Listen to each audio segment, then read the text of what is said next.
भगवान श्री बलराम की जय, बलराम पूर्णिमा की जय। तो आज हम चर्चा करेंगे भगवान बलराम की जन्म लीला। कल हमने चर्चा किया था भगवान जन्म लेते हैं तो उससे पहले 6 पुत्र देवकी माता के हुए और उनको मार दिया गया।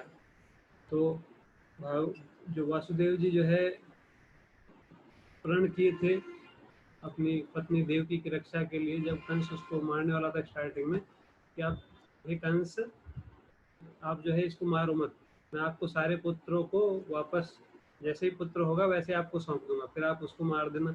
तो देवकी तो आपको मारेगी नहीं, इसलिए इसको एक अबला स्त्री को और वो भी विवाह के समय मारना जो है आपकी कीर्ति को बहुत हानि पहुंचाएगा, इसलिए आप ऐसा मत करो। कई तरीके से उसको समझाने का प्रयास किया, पर लास्ट में जब कुछ भी समझा नहीं, वो पूरा दर्शन समझाए, आत्मा के बारे में बताए, हमारे शरीर का अवश्यम भावी अंत उसके बारे में भी बताए, बहुत डिटेल में प्रवचन किए, पर फिर भी कंस समझा नहीं। लास्ट में जो है वो ये आश्वासन दिए कि मैं जो है अपने पुत्रों को जो भी उत्पन्न होंगे उनको आपको सौंप दूंगा। तो फिर कंस जो है वो शांत हुआ, क्योंकि तो उसको भी विश्वास था कि वसुदेव जी जो है वो सत्यवादी हैं और अपने प्रण का पालन करेंगे। तो इसलिए जो है उसने उनको वापस छोड़ दिया। और फिर जब पहला पुत्र हुआ तो वसुदेव जी उसको लाकर वसुदेव जी उसको लाकर जो है कंस को सौंप दिए। एक बार तो कंस उसको बोले ये तो मेरा काल नहीं है, मेरा काल तो 8वां है, तो आप चिंता मत करो, इसको ले जाओ आप। वसुदेव जी के प्रण को देखते हुए वो दया करके छोड़ दिया। और बाद में जो है उनके आसुरी सलाहकारों के द्वारा और नारद जी के द्वारा विशेष प्रेरणा देने के कारण उसने वापस उसको बुलाया और उसका वध कर दिया। और बाद में एक एक करके ऐसे 6 पुत्रों का वध किया। तो ये 6 पुत्र काम, क्रोध, लोभ, मोह, मद और मत्सर्य को प्रदर्शित करते हैं, जो कि भक्ति के शत्रु हैं। और कंस किसको प्रदर्शित करता है? कंस के द्वारा जो है 6 पुत्र मारे गए, तो कंस जो है वो भय, डर को प्रकट करता है। तो भक्ति में कोई प्रगति करना चाहता है तो ऐसा बताया गया आचार्यों के द्वारा कि उसको जो है भौतिक बंधन से डरना चाहिए, या भौतिक अस्तित्व से, भौतिक शत्रुओं से, भौतिक परिस्थितियों से जो भक्ति के विरुद्ध है, जो भक्ति को नुकसान करने वाली है, ऐसी हर एक वस्तु, व्यक्ति, स्थान, काल, ऐसी चीजों से डरना चाहिए हमेशा। मतलब भक्ति को पोषण करने के लिए जिस प्रकार जो माता जो है भगवान की रक्षा, अपने बच्चों की रक्षा के लिए बहुत भयभीत थी देवकी माता, उसी प्रकार से जो साधक है, जो भक्ति में आगे बढ़ना चाहते हैं, उनको जो है अपनी भक्ति की रक्षा करने के लिए सावधान रहना चाहिए। और जब हम इस प्रकार से भौतिक परिवेश से जो भक्ति के विरुद्ध है, उस स्थान से, ऐसे व्यक्तियों से डरते रहते हैं, तो वो जो है कंस का प्रतिनिधित्व करता है। जिस प्रकार कंस जो निरंतर भगवान से डरता रहता था, तो इस कारण से जो कंस जो है डरता रहता था, दूसरा कंस के कारण देव की माता डरती रहती थी। प्रभुपाद जी बोलते प्रतीक रूप में माता देवकी का कंस से निरंतर डरना उन्हें शुद्ध बना रहा था। तो जो देवकी माता के मन में जो डर था, उसी प्रकार से भक्त के मन में डर रहता है कि कहीं भौतिक परिस्थितियों के कारण उसकी भक्ति नष्ट ना हो जाए, कहीं वो भूल ना जाए भगवान को, किसी कारण से ऐसा कोई इच्छा ना आ जाए जिसके कारण भगवान से की भक्ति से वो विचलित हो जाए। इस प्रकार से हमेशा वो सावधान रहता है, डरता रहता है। और ये डर जो है वो संसारिक सारे असुरों से और संसारिक शत्रुओं से, जो कि भक्ति के मार्ग में बाधा क्रिएट करते हैं। तो वो कौन कौन है? वो है काम, क्रोध, लोभ, मोह, मद और मात्सर्य। वास्तव में यही 6 मुख्य शत्रु हैं जो भक्ति में बाधा क्रिएट करते हैं। अगर इनको हम भगवान की सेवा में लगा देते हैं तो ये शुद्ध हो जाते हैं। तो कल हमने इसके बारे में चर्चा किया था कैसे इनको भगवान की सेवा में लगाया जाए। तो ये हमेशा हमको इससे भयभीत होना चाहिए, कहीं मेरे अंदर कोई भौतिक इच्छा तो नहीं आ रही, कहीं भौतिक की वस्तुओं के कारण मुझे क्रोध तो नहीं हो रहा। जब आता है तो स्वाभाविक है कि शुरुआत की अवस्था में ये जो है सबके मन के अंदर रहता है। अगर हम ईमानदारी से पूछे तो हमारे मन के अंदर ये सब है, अभी तक साफ नहीं हुए हैं। पर अगर हम इसी प्रकार से भक्ति के कार्यों में दृढ़ रहे और ऐसी चीज़ों से डरते रहे जो भक्ति के बाधक है। प्रभुपाद जी बोलते थे कि मेरे को एक ही डर है, मेरे को जो चिंता है अपने आंदोलन के बारे में, वो क्या है कि मेरे जो शिष्य हैं, मेरे अनुयायी हैं, वो माया से सफिशिएंटली भयभीत नहीं है। They are not fearful sufficiently from maya. माया के द्वारा जितना भयभीत होने की आवश्यकता है उतने भयभीत नहीं रहते, वो खुलेआम माया को चुनौती देते हैं। तो इस कारण से जो है उनके चले जाने का खतरा बना रहता है, और हुआ भी ऐसा ही। प्रभुपाद जी जब थे तभी कुछ भक्त बहुत उत्साह के साथ आए, पर भक्ति में ज़्यादा दिनों तक रह नहीं पाए और भक्ति छोड़कर वापस फिर भौतिक कार्य में लग गए। और प्रभुपाद जी के जाने के बाद तो बहुत सारे भक्त जो है भक्ति करना छोड़ दिए। और अभी भी ऐसा देखा जाता है कि कई भक्त जो है भक्ति में आते हैं, और पर कुछ कुछ उसमें से वापस भी चले जाते हैं। उसका कारण क्या है कि वो डरते नहीं है माया से। वो सोचते हैं अब तो हम माला करने लग गए, अब तो हम जो है गीता पढ़ने लग गए, भक्ति करने लग गए, अब जो है हमको किसी परिस्थिति में भयभीत होने की आवश्यकता नहीं। वास्तव में भयभीत होने की आवश्यकता नहीं है, पर ये कैसा होना चाहिए, भगवान पे आश्रित रहकर। अगर हमारी भगवान हमें सहायता करेंगे, अगर हम भगवान को हमेशा स्मरण कर पाए, तो फिर हमको भयभीत होने की आवश्यकता नहीं।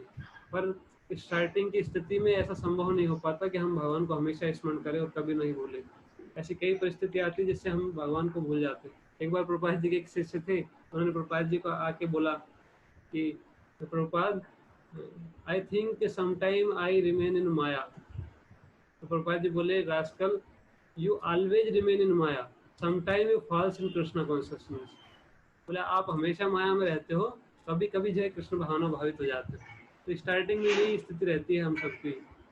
शुरुआत में जो है हम जो है ये समझ नहीं पाते कि हम भगवान के सेवक हैं, और भगवान की सेवा करना ही हमारा मूल कार्य है, और उसमें दृढ़ता से बने। थोड़ा देर सेवा करते हैं, फिर जो है थोड़ा देर भूल जाते हैं भगवान को। इसलिए जो है शुरुआत की स्थिति में हमको जो है बहुत सावधान रहना चाहिए ऐसी परिस्थितियों से। जो उच्च स्तर के भक्त हैं वो कहीं पर भी जाए, उनको माया कुछ नहीं कर सकती। पर जो शुरुआत कर रहे हैं भक्त, उनको जो है ऐसे स्थान पे भी बहुत घबराना चाहिए। जब किसी ऐसे भौतिक वातावरण में, विशेष रूप से प्रचंड भौतिक वातावरण में कहीं जाते हैं, तो फिर वहाँ पे बहुत डरना चाहिए। बोले कहीं मेरा मन इसमें ना फंस जाए। मन को जो है हमेशा सावधानी के साथ बचा कर रखना चाहिए। तो अगर ऐसा करते हैं तो वो देव की माता के भय से तुलना किया गया है, और उस भय के द्वारा ये सारे शत्रु नष्ट हो जाते हैं, सारे शत्रु जो है मर जाते हैं। जैसे देव की माता के 6 पुत्रों को कंस ने मार दिया, और इस प्रकार से जो है वो जो है पूरी तरह से शुद्ध हो गई। और जब वो शुद्ध हो गई तो फिर भगवान बलराम जी प्रकट हुए। जब भगवान बलराम जी प्रकट हुए तो उनका तेज जो है, जब भगवान गर्भ में आए उनके, तो वो बहुत सुंदर लगने लगे। देव की माता जो है ऐश्वर्य से, सारे ऐश्वर्य उनमें दिखाई देने लगे, वो बहुत सुंदर दिखाई देने लगी। उनका जो शारीरिक तेज है वो बढ़ गया। आनंद उनके मन में, एक अजीब सा आनंद का अनुभूति हुआ। हालांकि वो बहुत भयभीत थी, और उनको डर था कि कहीं ये पुत्र भी ना मारा जाए, पर फिर भी जो है वो बहुत खुश हो रही, अंदर से जो खुशी हो रही थी। बाहर से खुशी का कोई चिन्ह नहीं दिखाई दे रहा था, पर पता नहीं ऐसा प्रतीत हो रहा था कि क्यों इतना खुश हो रहा है। क्यों? क्योंकि साक्षात आनंद स्वरूप भगवान श्री बलराम उनके गर्भ में प्रकट हुए 7वें पुत्र के रूप में। पर इसी बीच जो है जब भगवान के माता पिता देवकी और वासुदेव जी, उनको कंस ने जो है जेल में डाल दिया था, पहला पुत्र हुआ। तो उसके बाद नारद जी ने उनको बताया, तो उन्होंने जो है जो भी उनको लगता था कि ये मेरे विरोधी है, तो सबसे पहले देवकी वसुदेव को जेल में डाला, अपने पिताजी उग्रसेन को और उनके जो भी सपोर्टर्स थे उनको सबको जेल में डाल दिया। उनके जो पक्ष लेने वाले थे, जो कंस के तरफ वाले नहीं थे, उनको सबको उसने जेल में डाल दिया। और ज़्यादातर लोग जो है उस स्थान को छोड़ के भाग गए। मथुरा पूरा खाली हो गया था। जो अच्छे अच्छे यदुवंशी थे वो सब छोड़कर चले गए, और जो गुंडे थे कंस के सपोर्टर, वो सब मथुरा में आकर बस गए थे।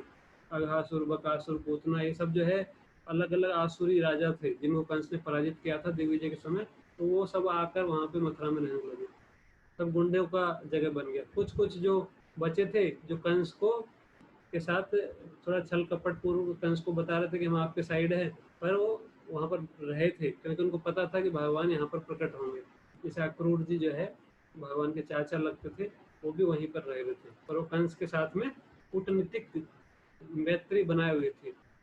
ऐसे ही जो है जब वसुदेव जी को जेल में बंद किया गया, तो वसुदेव जी की बाकी 16 रानियां थी, तो उनको वसुदेव जी ने बोला कि आप जो है अपने अपने मायके चले जाओ, या कहीं ना कहीं चले जाओ, यहाँ पर मत रहो, क्योंकि कंस का कोई भरोसा नहीं, कभी भी कुछ भी कर सकता है।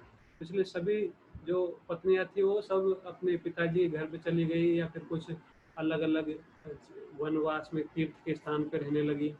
और क्योंकि वासुदेव जी जो है जेल में रह रहे थे, तो वो भी सुखपूर्वक रहना नहीं चाहते, क्योंकि सभी पतिव्रता स्त्री थी। अब पति जो है एक दुख की स्थिति में है, तो वो भी तपस्या पूर्वक भगवान से प्रार्थना करना, भगवान की भक्ति करना, इस प्रकार से लगी रही। पर एक जो रानी थी रोहिणी, रोहिणी माता, वो जो है वो बोली कि मैं कहीं नहीं जाऊंगी। वासुदेव जी के कई बार बताने पर भी वो गई नहीं। उनको बोली मैं कहीं नहीं जाऊंगी, मैं आपके पिताजी सूरसेन के घर पे, हमारे घर पे रहूंगी।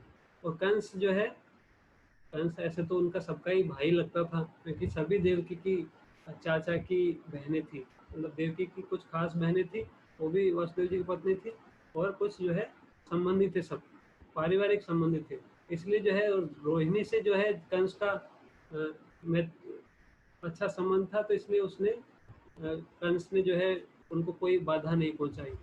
और पूरे मथुरा में केवल रोहिणी थी जो देवकी और वासुदेव जी से मिलने के लिए जा सकती थी, उसको विशेष छूट दिया गया था। वो जाती थी, जब बच्चा होता था तो उसमें जो गर्भवती स्त्री के लिए जो आवश्यकता है वो सब व्यवस्था करती थी। और जब कंस उसको मार देता था तो उसको सांत्वना देती थी। इस प्रकार से रोहिणी जो है बार बार जाती रहती थी। और ऐसे 6 पुत्र मर गए, तो देवकी माता जी थी, उन्होंने एक बार क्या किया, तो जब रोहिणी माता आई, उन्होंने पूरा साफ सफाई किया, उनको सांत्वना देने के लिए बोले बोले आप भगवान व्यवस्था करेंगे, आप चिंता मत कीजिए। छठा पुत्र भी मारा गया। तो फिर देवकी माता ने जो है मन ही मन निश्चय किया था कुछ, तो वो बोली कि बहन रोहिणी, मैं जो है तुमसे कुछ मांगना चाहती हूँ, तुम्हारी कुछ सहायता चाहती हूँ। तो रोहिणी माता बोली आप बताइए, मैं तो आपकी सेवा के लिए तैयार हूँ, आप जो कहेंगे मैं करने के लिए तैयार हूँ। तो उन्होंने प्रण करवाया उनसे पहले, बोले आप प्रण करो, जो मैं बताऊंगी वो करोगी। तो उन्होंने प्रण किया। तो फिर वो माता बोली, बोले हमारे पति हैं वसुदेव जी, इतने पवित्र हैं, सत्यवादी हैं, धर्मशील हैं, पर इनका जो वंश जो है वो आगे बढ़ नहीं पा रहा मेरे कारण। मेरे से शादी हुआ तब से ये विपत्तियों से ग्रस्त है, और हमारे 6 पुत्र मारे जा चुके हैं। बाकी बाकी पत्नियों से भी कोई पुत्र नहीं हुआ है अभी तक, और आगे जो है इनका वंश समाप्त हो जाए, ऐसा मैं नहीं चाहती। तो मेरा आपसे निवेदन है कि आप जो है आप आप जो है एक पुत्र आपके गर्भ से उत्पन्न होना चाहिए, तो इसके लिए जो है आप मना मत करना। ऐसे जो है उनसे प्रण करवा ली थी। तो रोहिणी माता तो बहुत शर्म के मारे अपना मुंह नीचे जुखाली पर वचन दे चुकी थी। और वो कई तरीके से उनको समझाई, देवकी माता वासुदेव जी को भी समझाई। तो फिर वो तैयार हुई, और उन्होंने जो वासुदेव जी जो है देवकी रोहिणी माता के गर्भ में, जो भगवान श्री बलराम जी जो है दोनों के गर्भ में उत्पन्न हुए थे, ऐसा आचार्यगण बताते एक साथ ही। क्योंकि रोहिणी जो है भगवान की, जैसे देवकी माता भगवान श्री कृष्ण की नित्य माता है, ऐसे रोहिणी जी जो है भगवान श्री बलराम की नित्य माता है आध्यात्मिक जगत में, और वहीं से जो है वो प्रकट हुई थी। तो फिर रोहिणी के गर्भ में बलराम जी उत्पन्न हुए। इसी प्रकार से देवकी माता के गर्भ में भी बलराम जी उत्पन्न हुए। तो प्रश्न पूछ सकते हैं कि रोहिणी के गर्भ में उत्पन्न हो गए, तो देवकी की माता के गर्भ में उत्पन्न होने की क्या आवश्यकता थी। तो बताया गया है कि भगवान जब आते हैं तो बलराम जी भगवान के प्रथम सेवक हैं, प्रथम विस्तार भी है, पूर्ण विस्तार भी है। तो वो भगवान के आने से पहले सारा व्यवस्था करते हैं। भगवान किसी अशुद्ध स्थान में तो प्रकट होते नहीं, भगवान अपने धाम को पहले से प्रकट करवा देते हैं। तो जो माता देवकी के घर में भगवान श्री कृष्ण आदि भगवान जो है प्रकट होने वाले हैं, इसलिए पहले बलराम जी आकर उनकी सारी व्यवस्था करते हैं। तो पहले 6 शत्रुओं को उन्होंने मारा, जैसे हमने कल चर्चा किया। उसी प्रकार से बलराम जी के प्रतिनिधि गुरु के आदेशों के अनुसार जब हम भगवान की सेवा करते हैं, तो ये 6 शत्रु हमारे हृदय से धीरे धीरे समाप्त हो जाते हैं, और हमारा मन जो है पूरी तरह निर्मल हो जाता है। तब जो है बलराम जी प्रकट होते हैं, और बलराम जी की कृपा प्राप्त करने के बाद फिर भगवान का प्राकट्य होता है। तो उसी प्रकार से बलराम जी देवकी माता के गर्भ में प्रकट हुए, पर वो कुछ टाइम तक रहे। ऐसा बताया गया है कि 7 महीने तक वो रहे, 7वां गर्भ 7 महीने तक रहा। और फिर भगवान ने जो है योग माया को बुलाकर कुछ आदेश दिया। क्या आदेश दिया, तो भगवान ने योग माया को आदेश दिया कि हे समस्त जगत द्वारा पूज्या तथा समस्त जीवों को सौभाग्य प्रदान करने वाली शक्ति, तुम व्रज जाओ, जहाँ अनेक ग्वाले और उनकी पत्नियां रहती है। अच्छा, इससे पहले जैसे मैं बताया था, भगवान जो है रोहिणी माता के घर में प्रकट हुए, तो वासुदेव जी और देवकी ने बोला कि आप जो है, अगर कंस को पता चलेगा कि आप गर्भवती हो, तो वो जो है बहुत क्रोधित होगा और वो फिर कुछ भी कर सकता है। पहले जो है वासुदेव जी ने बहुत बोला था, देवकी माता ने बोला था, पर रोहिणी माता कहीं जाने के लिए तैयार नहीं हुई थी। तो फिर उन्होंने बोला कि आप जो है अपने इस हमारे वंश के कुल दीपक, इसकी रक्षा करने के लिए आप जो है मथुरा छोड़ दो। तो रोहिणी माता बोली, मैं कहीं नहीं जाऊंगी आपको छोड़कर, मैं नहीं जा सकती, कहीं दूर नहीं जा सकती। तो वासुदेव जी बोले, ठीक है, आप कहीं दूर मत जाओ, हमारे भाई हैं और मित्र भी हैं नंद महाराज, जो पास में ही रहते हैं, मथुरा के पास में ही है वृंदावन। और पहले गोकुल रहते थे, तो गोकुल भी जो नदी पार करके कुछ 10-12 किलोमीटर की दूरी पर ही है वृंदावन से। अभी भी इतना ही दूर है, 12 से 15 किलोमीटर दूर होगा मथुरा से। तो उस स्थान पर आप चले जाओ। और जो है हम जो वसुदेव जी का बहुत ही प्रिय अश्व भी था, तो बोले आप पुरुष वेश बनाकर इस अश्व पर बैठकर जाना, जिससे कि आपको कोई पहचान नहीं पाए और किसी को, कंस को बिल्कुल शक भी ना हो, क्योंकि कंस जो है बहुत क्रूर है, आसुरी प्रवृत्ति वाला है, वो कभी भी कुछ भी कर सकता है। इसलिए जो है आप किसी को पता नहीं चले, सुबह सुबह जल्दी अर्ली इन द मॉर्निंग वहाँ से निकल जाना, जो किसी को दिखाई भी नहीं दे, और दिखाई दे तो भी पुरुष वेश में जाना। तो रोहिणी माता को इस प्रकार बोलने पर वो तैयार हुई, और जो है वो घर जाकर वहाँ से वो घोड़ा उठाई। पहले जो क्षत्रिय कन्याएं होती थी, उनको घुड़सवारी का भी प्रैक्टिस होता था। जैसे सुभद्रा महारानी, उनको भी रथ चालन की कला आती थी। जब उनका विवाह होने वाला था, तो उन्होंने रथ चलाया था खुद में। क्षत्रिय ट्रेनिंग उनको दिया जाता था पहले से ही। तो इसलिए जो है वो घोड़ा उठाई। वो घोड़ा जो है वो इतना ट्रेंड, मतलब इतना प्रशिक्षित घोड़ा था कि जानता था कि क्या स्थिति है। वो अपने मालिक की स्थिति पूरी तरह से जानता था, बहुत समझदार था। वो जानता था कि माता रोहिणी जो है वो गर्भवती है, तो बहुत आसानी से बिना कुछ, घोड़ा चलता है तो बहुत झटके खाता है, पर वो बहुत सावधानी पूर्वक उनको ले जाकर नंद महाराज के घर तक पहुंचा। और नंद महाराज के घर जब पहुंचे, वो पुरुष वेश बना के गई थी, पूरा किसी को पहचान में नहीं आ रहा था। जब वहां पहुंचे तो नंद महाराज भी नहीं पहचान पाए। नंद महाराज वासुदेव जी के भाई हैं, एक ही पिता से उत्पन्न है, पर अलग अलग माताओं से उत्पन्न है। वो वैश्य माता से उत्पन्न है, तो इसलिए वो वैश्य कहलाए, और वो क्षत्रिय माता से उत्पन्न, तो वो क्षत्रिय कहलाए। तो फिर वहां पर जब पहचान नहीं पाए, और रोहिणी माता जो है वहां पर घोड़ा खड़ा की उतरी, तो बाहर कई पुरुष लोग घर के बाहर बैठ के चर्चा कर रहे थे कुछ, तो वो सीधी जो है घोड़ा को खड़े करके वहीं छोड़कर, बांधी भी नहीं, सीधा जाके अंदर, घर के अंदर चली गई, और देवकी माता के पास जाके सारा चीज बता दी शॉर्ट में। तो जैसे ही नंद महाराज घर के अंदर गए, तो उन्होंने जो है देवकी माता ने उनको सब कुछ बता दिया, तुरंत समझ गए, और उनको प्रणाम अर्पित किए और बहुत स्वागत किए। बोले आपका बहुत बहुत स्वागत है यहाँ पर। और ये भी बोले, वो हालांकि उम्र में वसुदेव जी से बड़े थे, काफी एज थे देवकी और जो नंद महाराज, दोनों को, यशोदा माता और नंद महाराज दोनों ही। पर वो बोले कि आप जो है रानी है, आप वसुदेव जी की पत्नी है, तो हम जो है आपके सेवक बनकर कार्य करेंगे। ये सारा ब्रज जो है, पूरा ब्रज जो है वो आपका ही है, आप जैसा आदेश करेंगी वैसा ही हम कार्य करेंगे, इस प्रकार से। और जो है आपको, हमको जो है नाम लेकर उच्चारण करना पड़ेगा। तो जो है आप हमको जो है बड़े मत समझिए, हम आपके सेवक हैं, क्योंकि हम तो वैसे हैं और आप जो है रानी हैं। इस प्रकार से उनको बहुत सम्मान पूर्वक, प्रेम पूर्वक स्वागत किए, और उनके सेवकों की तरह हमेशा कार्य करते थे, उनसे पूरा मार्गदर्शन लेते थे। और क्योंकि वो रोहिणी माता जो है बहुत गुणवान भी थी, और उनको सारा कार्यकलाप कैसे करना है, राज्य कार्य, वो भी उनको जानती थी। तो इसलिए जो है वहाँ पर वो रहने लगी। तो फिर जब इस 7वां महीना आया, तो फिर भगवान ने योग माया को बुलाकर बोला।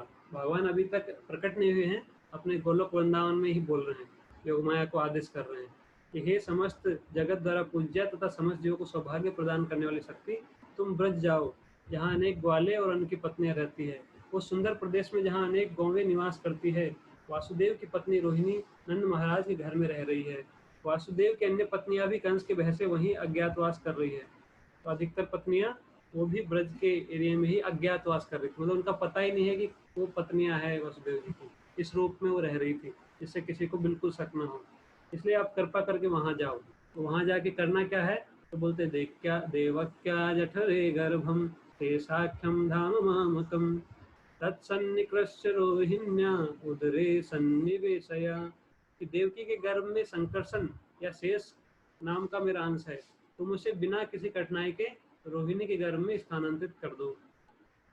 कि जो देवकी माता के गर्भ में शेष प्रकट हुए हैं, उनको रोहिणी माता के गर्भ में स्थानांतरित कर दो।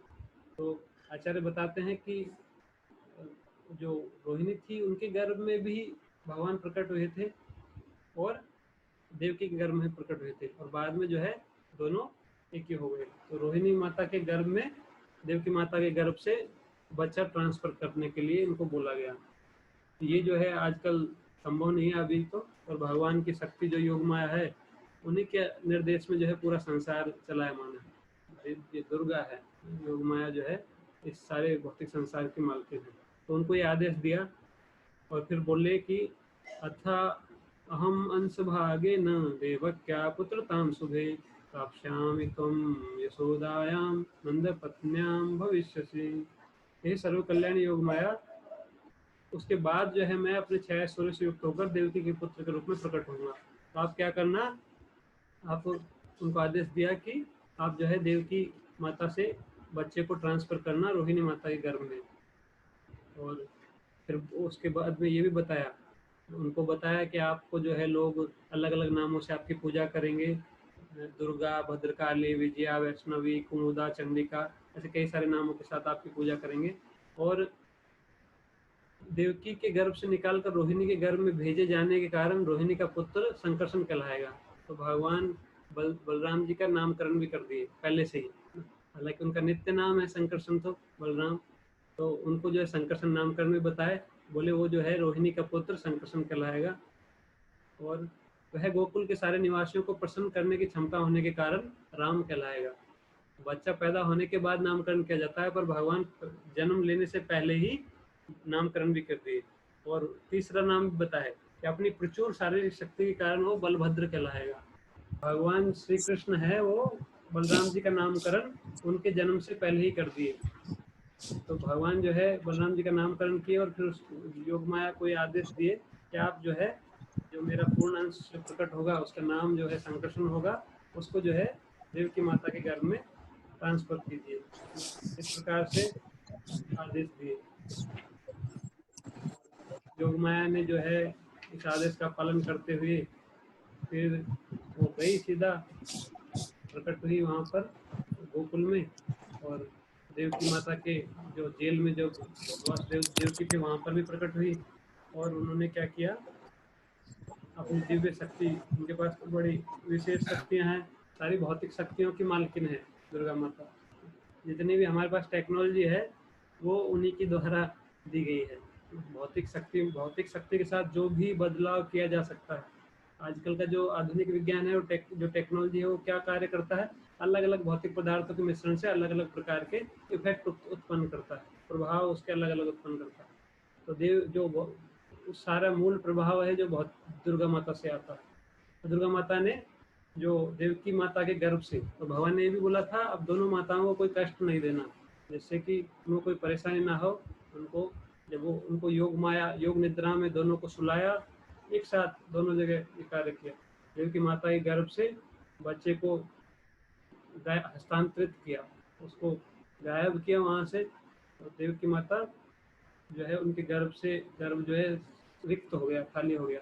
तो वहाँ से उस गर्भ को ले जाकर रोहिणी माता के गर्भ में ट्रांसफर कर दिया। और जो रोहिणी माता जब विश्राम कर रही थी, प्रगाढ़ निद्रा में सो रही थी, उनको कुछ पता भी नहीं था। योग निद्रा जो है होती है उसमें कुछ पता नहीं चलता। तो उसमें जो है वो शयन कर रही थी, तो उन्होंने एक स्वप्न देखा कि एक जो है बहुत सुंदर अष्टभुजाओं वाली देवी रूप माता जो है वो प्रकट हुई।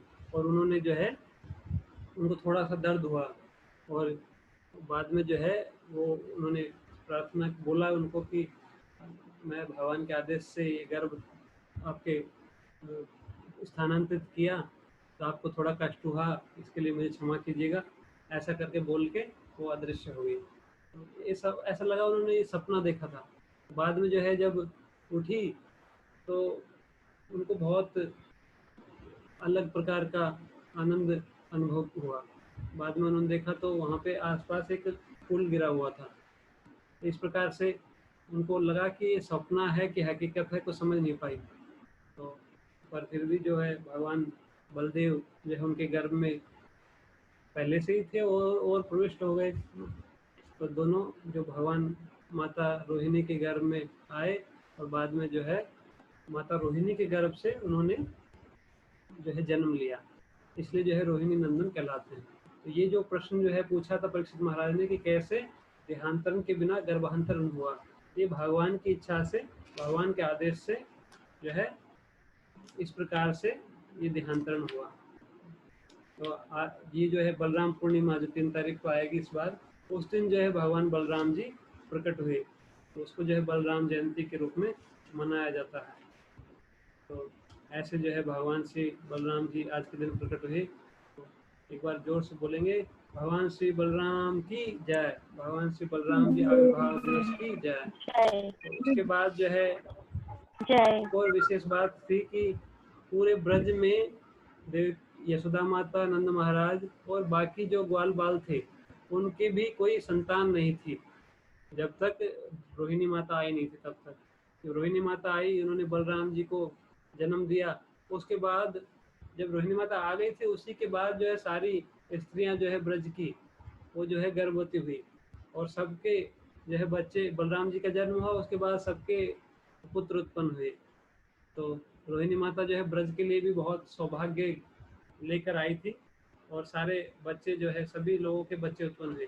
सामान्यतः कोई गृहस्थ व्यक्ति है तो उसके संतान बच्चे नहीं होते तो बड़ा दुखी रहता है।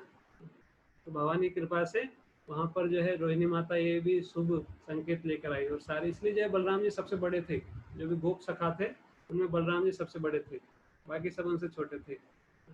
तो इस प्रकार से वो भी एक, बाकी सब जो ग्वाल बाल थे भगवान के जो सखा मित्र थे वो सब जो है बलराम जी से छोटे थे।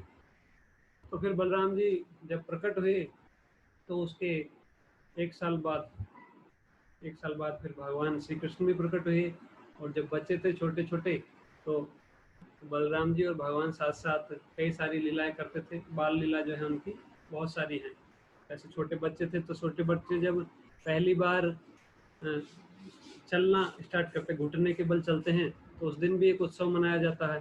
सब लोग बहुत खुश होते हैं जब भगवान कृष्ण और बलराम जी पहले ही चलना स्टार्ट कर देते, लेकिन बलराम जी बड़े थे तो बलराम जी जो है पहले चलना स्टार्ट कर देते। तो एक देहली होता है जो रूम के अंदर होता है, आजकल तो बनाते ही नहीं है ना, पर जो अंदर और बाहर को अंतर करता है तो उसमें एक चौखट लगाया जाता था पहले। तो उसको जो है क्रॉस कर जाता है बच्चा, घुटने घुटने के बल चलकर, खड़ा नहीं हो पाता पर घुटने घुटने चलकर उसको पार कर जाता है।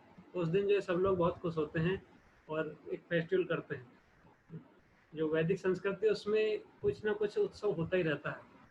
तो जो बलराम जी जब ये पार किए तो जो है वो उत्सव मनाए, सब लोग बहुत खुश हुए। तो भगवान भी उनके पीछे पीछे फिर वो पार किए। तो बलराम जी जो है पहले ही पार कर लिए थे, भगवान बाद में पार किए, भगवान श्री कृष्ण बाद में पार किए। तो वो जो अ, अ, जब तो सब लोग जो है तारीफ किए और भगवान श्री कृष्ण बोले कि मैंने भी पार कर लिया ना। तो बलराम जी बोले मैं तो पहले ही पार कर लिया 3 दिन पहले। तो कृष्ण बोले कि मैंने भी पार किया। तो थोड़ा दुखी हुए, बोले मैंने भी बहुत ताकत है। बलराम जी बोले हाँ हाँ, आप तो मेरे से श्रेष्ठ हो और आपने ज़्यादा सही पार किया। तो ऐसे करके भगवान तारीफ के बाद में जो है जब थोड़ा बड़े हुए तो घुटने घुटने चलते थे। तो एक बार माता जो है बच्चों को जो कान में आभूषण पहनाती थी, भगवान के अलग अलग आभूषण पहनाते थे। तो एक बार जो है दोनों कानों में उनको कुंडल पहनाया गया था बलराम जी को। और भगवान श्री कृष्ण और बलराम जी साथ साथ घुटने चल चल कर कुछ खेल खेल रहे थे। और ऐसे ही खेलते खेलते, बाल बड़े बड़े थे, सुंदर जटाएं लटाएं थी, घुंघराले बाल थे दोनों के, कृष्ण बलराम के। तो भगवान बलराम जी का कुंडल जो है कृष्ण के बालों में फंस गया, बाएं कान का कुंडल जो है कृष्ण के बालों में फंस गया। अब वो बालों में फंस गया, उन्होंने उसको सुलझाने का प्रयास किया तो और उलझ गया। अब दोनों बिल्कुल पास पास चल रहे थे, कुछ थोड़ा सा भी वो कि थोड़ा भी हटते थे तो उनको खिंचता था बाल, दर्द होता था कृष्ण भगवान को। जो कन्हैया थे उनको जो है बाल खींचता था तो बहुत दर्द होता था, पर क्या करे, खूब प्रयास किया। बिल्कुल भगवान जब लीला करते हैं तो कुंती महारानी बोलती है कि नटो नाट्यम धरो यथा माया जवनिका आच्छन्नम अज्ञ अधोक्षज अव्ययम। भगवान परम ज्ञानी है, अधोक्षज हैं, इंद्रियों से परे हैं और अव्यय हैं, पर जब माया से अपनी योग माया की शक्ति के द्वारा आवर्त रहकर ऐसी लीलाएं करते हैं। और जीव जो है वो तो महामाया से भी आवर्त है, डबल पर्दा है भगवान के ऊपर। एक तो भगवान की जो आध्यात्मिक प्रकृति का पर्दा और एक भौतिक प्रकृति का पर्दा जो हमारे ऊपर है। इस कारण हम भगवान को, जिसने मुक्त होने के बाद में भी जब तक भगवान कृपा ना करे तब तक भगवान की लीलाओं को समझ पाना असंभव है। तो भगवान ऐसा लीला करते हैं, ऐसा लगता है कि कोई सामान्य बच्चा है। तो वो जो है भगवान के बाल खींच रहे थे तो दुखी हो रहे थे, रो रहे थे, और बलराम जी को भी बड़ा गुस्सा आ रहा था कि कुंडल जो है फंस गया, तो मेरे कारण इनको कष्ट हो रहा है। पर क्या करे, वो बच्चे हैं तो दुख रो रहे हैं दोनों और सुलझा नहीं पा रहे। ऐसे घुटने घुटने चलकर फिर माता जी के पास आए। रोहिणी और देवकी माता दोनों, ओ यशोदा माता दोनों साथ साथ कुछ कार्य कर रही थी और उनके पास रोते रोते आए। तो माता जी ने ऐसा देखते हैं हम, जो बाल जो है वो जब उलझ जाते हैं तो उनको सुलझाना बड़ा कठिन होता है। तो वो जो प्रयास की थोड़ा बहुत हाथ लगा के, पर हाथ भी पहुंच ठीक से देख भी नहीं पा रहे थे उनको, क्योंकि उनका कान था, उनके बाल फंस गए थे, तो दोनों ही कुछ नहीं कर पा रहे थे। तो फिर जो है माता जी के पास आए तो माता जी ने उनको सुलझाया, किसी न किसी प्रकार सुलझाया। तो बलराम जी को बहुत गुस्सा आया उस दिन। बोले कुंडल जो है, थोड़ा सा कुंडल जो है, इसके कारण मेरे कन्हैया को बहुत कष्ट हुआ, कान्हा को बहुत कष्ट हुआ। तो मैं प्रण करता हूँ आज से जो है कुंडल धारण नहीं करूंगा, एक ही कान में कुंडल पहनूंगा, कुंडल पहनूंगा ही नहीं। तो बलराम जी जो है भगवान के हमेशा दाई साइड रहते हैं। दाई, जैसे कृष्ण बलराम मंदिर है वृंदावन में, तो जहाँ पर भी कृष्ण बलराम है वहाँ पर दक्षिणी बलराम जी है, दक्षिण दिशा में बलराम जी रहते हैं। तो इसलिए बाएं कान का कुंडल पहनते नहीं है। एक बाएं कान में कुंडल पहनेंगे, साथ साथ खड़े रहेंगे तो कहीं बालों में फंस गया तो दिक्कत हो जाएगा। इसलिए जो है उस दिन से वो कुंडल को तो बहुत डांटे, और ये दुष्ट कुंडल, इसने जो है इसके कारण जो है इतना कष्ट मिला, इसको कभी धारण नहीं करूंगा मैं कान में। तो तब से जो है वो एक कुंडल धारण करते हैं। तब से उनका, बलराम जी का एक नाम है एक कुंडलधारी, तब से उनका नाम पड़ा एक कुंडलधारी। ऐसे नाम तो पहले से ही है, पर ये इस लीला के बाद विशेष रूप से इस प्रकार का लीला उन्होंने किया। ऐसे ही जब थोड़ा बड़े हुए, जैसे आप सुनते हैं दामोदर लीला, जो भी भक्त हैं वो हर साल दामोदर मास में, कार्तिक मास में दामोदर लीला सुनते हैं। भगवान दामोदर ने जो कैसे जो है नलकुबर मणिगिरी का उद्धार किया यमलार्जुन वृक्षों को तोड़कर। तो उस लीला में भी बलराम जी का थोड़ा सा भूमिका आता है। भगवान का मूल लीला है, मेन तो भगवान का ही रोल है, और साथ में बलराम जी भी है उसमें। हर एक लीला में बलराम जी साथ में रहते हैं, हमेशा नित्य छाया और काया की तरह है। जैसे हम जहाँ रहते हैं हमारे साथ छाया बन जाती है, पीछे लाइट जाएगी छाया बन जाएगी, उसी प्रकार से बलराम जी हमेशा भगवान श्री कृष्ण की छाया की तरह रहते हैं। उनका हमेशा ध्यान रखते हैं, उनकी सेवा के लिए हमेशा तत्पर रहते हैं। हमने पहले चर्चा किया था बलराम जी किन किन रूपों में भगवान की सेवा करते हैं। सैया, आसन, सब छत्र, सभी रूपों में 10 रूपों में विस्तार करके भगवान की सेवा करते हैं। तो जब बलराम जी को पता चला कि माता यशोदा ने भगवान श्री कृष्ण को बांध दिया है, तो बाकी बच्चों ने बताया कि आज तो कन्हैया कान्हा को बांध दिया है माता जी ने। तो उनको पता चला माता ने बांध दिया है। पहले पूछा, उन्होंने बहुत गुस्सा थे, उन्होंने पूछा किसने बांधा है, किसने बांधा, पर कोई जो है ठीक से बता नहीं पा रहा था। तो लास्ट में जो है गए, खुद गए वहाँ पर, और बोले भगवान तो जो है रो रहे थे, जैसे जो है आंखों से आंसू आ रहे थे, हाथ छोटे छोटे हाथों से आंख मसल रहे थे और रोने का नाटक कर रहे थे। तो बलराम जी ने देखा, उनको बहुत गुस्सा आया, बोले मेरे प्रभु को किसने बांधा, बहुत गुस्सा हुए। तो कुछ बच्चों ने बताया कि यशोदा माता ने बांधा। यशोदा माता के पास पहुंचे।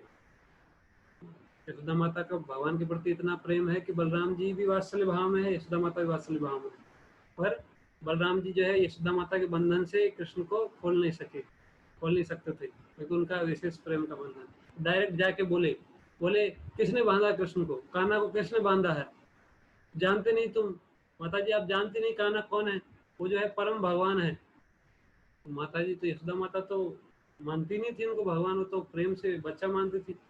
बोले और तुम तुम कौन हो, बोले मैं संकर्षण हूँ, मैं सारी सृष्टि का मूल हूँ। आप जो है उसको तुरंत खोलो, नहीं तो सब कुछ भस्म कर दूंगा, सबको जला कर राख कर दूंगा। तो यशोदा माता तो देखी उनकी तरफ क्रोध की दृष्टि से, अच्छा तो सब कुछ जला कर राख कर देगा। और जो है जब बोली कि बोले सारे जो अवतार है वो मेरे घर में ही होने हैं, मेरे घर में ही सब आएंगे, वो एक जो मूल है कृष्ण और जो तू है जो संकर्षण है। तो ऐसे जो है थोड़ा व्यंग्यात्मक रूप से बोली और फिर गुस्से में बोली कि अभी भागता है कि नहीं भागता, तुझे बांध दूंगी पकड़ के। तो उसकी तरफ जैसे ही बलराम जी की तरफ बढ़ी तो बलराम जी भाग गए। ऐसे बलराम जी जो है भगवान की लीलाओं में तरह तरह से सहयोग करते हैं।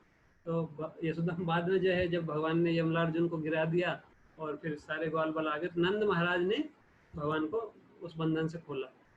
तो बलराम जी जो है हालांकि वो अपनी स्थिति को कभी भूलते नहीं है, पर जो आध्यात्मिक शक्ति है भगवान की उसके द्वारा वो बिल्कुल बच्चे जैसा रोल करते हैं। कभी कभी जो है आवेश में आ जाते हैं तो बोलते हैं मैं बलराम हूँ, मैं जो है पूरी सृष्टि का मूल हूँ। ऐसे जैसे लक्ष्मण जी के अवतार में भी जब परशुराम जी प्रकट हुए थे, तब जो है लक्ष्मण जी को बहुत क्रोध आ गया था। वो बोले थे कि किसने तोड़ा अश्व जी का धनुष। लक्ष्मण जी बोले ये धनुष जो है हम बचपन से तोड़े आते, जैसे हाथी जो है गन्ने को तोड़ता है ऐसे जो है इसने कितने धनुष तोड़े हैं, आप इतना गुस्सा क्यों रहे हो, एक धनुष तोड़ दिया। उससे पहले जब बोले थे कि क्षत्रिय कोई है नहीं जो इस धनुष को उठा सके, तब भी अपने आवेश में आ गए थे। बोले मैं जो है भगवान श्री राम अगर आज्ञा दे तो मैं इतने पूरी पृथ्वी को उठाकर बॉल की तरफ फेंक सकता हूँ। तो जब लीला करते हैं तो कभी कभी बीच बीच में आवेश में भी आ जाते हैं। ऐसे जो है बलराम जी दामोदर लीला में भी वो भूमिका निभाए, और बाकी लीलाओं में भी जब भगवान गोचारण करने जाने वाले थे, तो जो छोटे थे 5 साल के हुए थे तभी, जो पहले 2-3 साल के थे तब से ही स्टार्ट कर दिए थे बछड़े चराना। ऐसे उम्र में 2-3 साल के थे पर भगवान जो है बहुत ऐसे लगते थे 3-4 साल के हो गए, तो बछड़ों को चराने जाते थे। और बछड़ों को चराने जाने वाले थे तो माता जी जो तैयार नहीं हो रही थी, बोले ये छोटा सा बालक है 2.5-3 साल का है, ये क्या बछड़े चराएगा, कैसे इनको संभालेगा, क्या पकड़ेगा, इतना कोमल बालक है बच्चा। उनको बहुत चिंता थी तो वो जाने नहीं दे रही थी। कई बार उन्होंने निवेदन किया पर बिल्कुल जाने के लिए अलाउ नहीं किया। बाद में जो है बलराम जी को भी भगवान बोले कि भैया आप बोलो कुछ करो, तो बछड़े चराने जाना है। तो गौवत्स पालन लीला जो उसको करने के लिए भगवान तैयार। तो बलराम जी ने जो है बाद में नंद महाराज और यशोदा माता को बोला, बोले आप चिंता मत करो, मैं जो है इसके साथ हमेशा रहूंगा, तो बिल्कुल चिंता मत करो, कोई दिक्कत नहीं होगा। बलराम जी ने आश्वासन दिया और पूरा जिम्मेदारी लिया, बोले मैं पूरा ध्यान रखूंगा इसका खाना का, ये कुछ भी कोई समस्या नहीं होगा, हम साथ साथ रहेंगे। तब फिर जो है बलराम जी के आश्वासन के बाद में फिर कृष्ण को बछड़े चराने का सेवा मिला। बाद में जब बछड़े चराने से 5 साल के हो गए, पौगंड अवस्था में आए, तब फिर गाय चराने गौ पालन का सेवा लेने के लिए तैयार हुए। तब भी बलराम जी ने बोला, तो इतनी बड़ी बड़ी गाय हैं, ये कैसे संभालेंगे छोटे छोटे बच्चे 5-5 साल के। तो फिर बलराम जी के ऊपर उनको शक्ति थी, क्योंकि बलराम जी बहुत बलिष्ठ थे शारीरिक रूप से। जैसे भगवान बोले कि उनके शारीरिक बल के कारण उनका नाम क्या होगा, बलभद्र। बलभद्र भगवान का एक नाम है। तो वो जो है बहुत बलशाली थे। तो वास्तव में केवल शारीरिक बल के स्रोत नहीं है बलराम जी, ऐसा बताया गया है। यस्यात्मा, एक उपनिषद में श्लोक है कि भगवान को बिना बल के प्राप्त नहीं किया जा सकता। यस्यात्मा बलहीनेन नायम आत्मा बलहीनेन लभ्या, कि जिसके पास बल नहीं है, जो बलहीन है, वो भगवान को नहीं जान सकता, समझ सकता। तो उसमें तात्पर्य में फिर प्रभुपाद जी बताते हैं कि बल जो है वही बलराम जी है। बलराम जी की कृपा के बिना भगवान को जाना नहीं जा सकता। और बलराम जी केवल शारीरिक बल के स्रोत नहीं है, वो आध्यात्मिक शक्ति के, आध्यात्मिक बल के भी स्रोत है। अगर कोई आध्यात्मिक ज्ञान को प्राप्त करना चाहता है तो बलराम जी की कृपा से ही आध्यात्मिक ज्ञान को समझा जा सकता है। सारे आध्यात्मिक ज्ञान के स्रोत हैं, इसलिए जो है इसलिए आदि गुरु उनको बोला जाता है। सारे गुरु जो हैं, जो भी भगवान की भक्ति का शिक्षा देते हैं, भगवान के बारे में शिक्षा देते हैं, वो सब जो है बलराम जी के प्रतिनिधि है। तो इस प्रकार से बलराम जी की कृपा से ही भगवान को समझा जा सकता है। और बलराम जी जो है भगवान के साथ गौचारण का लीला किए, और गौचारण में जो है कई बार बलराम जी, भगवान जो है बलराम जी की सेवा करते थे। बलराम जी थक जाते थे तो बोलते थे कि आप विश्राम कीजिए, और फिर भगवान उनके चरण दबाते थे। कई बार भगवान श्री कृष्ण जब थक जाते थे तो बलराम जी उनको पंखा जलाते थे, उनके उनकी सेवा करते थे। ऐसे जो है बहुत सारी गोचारण लीलाएं भगवान और बलराम जी की संपन्न हुई।